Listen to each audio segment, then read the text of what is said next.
Torrential rain in Queensland and New South Wales has caused flash flooding that's killed at least 8 people. And joining us now with the latest on that is Newshub Australia correspondent Emma Cropper. Emma, thanks for joining us again this morning. There have been some quite dramatic rescues and it's being described as a rain bomb. What does that mean? Morning, Melissa. Yeah, it is actually quite incredible to see what is happening in this small town of Lisbon in northern New South Wales. It's about the size of Gisborne, a population of 43,000 people, and it's known to flood, but these are the worst floods on record. People are literally standing on their roofs waiting to be rescued by helicopters and boats. One roof, we've seen a video from someone's iPhone who's on that roof, and there's 26 of them standing on that roof waiting to be rescued. In another video, we've seen someone literally cutting the corrugated iron out of their roof to get up onto safety. And of course, many of the people in the town, a lot of them are elderly, quite frail. Some people might not be able to get up onto their roofs for safety. So at the moment, we know there are reports of around 400 people who are missing in that area. They've brought in the Australian Defence Force to help with those rescue efforts, 200 ADF are on the ground helping, but a very terrifying situation in that town at the moment. It is completely cut off. Is it just that town affected, or is the damage quite widespread? It's widespread. I mean, the storm started in Queensland, that rain bomb you talked about.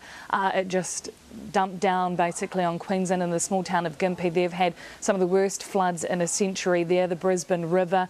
We've seen a houseboat with someone inside it floating out of control down the river, and the guy had to basically jump out for safety. But the rain bomb is now moving down northern New South Wales, so it's sat over that small town of Lismore, and it'll stay over there and start moving further down New South Wales as well. So it is very, very widespread damage, and any town that is getting caught underneath this rain bomb is just getting absolutely devastated by flooding. Yeah, so the day after New Zealanders are able to return to New Zealand for MIQ-free travel back here, there are a number of Australian airports that have been affected by the weather, right?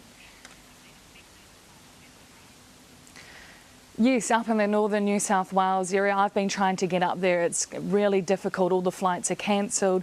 Helicopters can't even really get in. It's so hard to fly over those areas at the moment just because of the storm there at the moment. So any Kiwis who have seen the border announcement and are thinking, now is my time, I can finally come home, if they're up in those northern areas and they might not be able to get to an international airport down here in Sydney to actually get home. So they've got this extra wait here to finally get back to New Zealand. And so when are you coming to visit us, Emma? Now that you won't have to self-isolate. Hopefully we see you soon. Oh yes, I know. I've pretty much planned my entire trip already. I just need to set the dates. But I was one of the Kiwis that was waiting for the home isolation to lift. I didn't want to do the 7 days. And yeah, I'll be home probably in a few weeks or so, hopefully. So it'll be good. I've missed 2 Christmases. I've missed the funeral of a really good friend, Hoipa wedding. So I cannot wait to come home, that's for sure. We can't wait to see you. Newshub Australia correspondent Emma Cropper, thanks for joining us.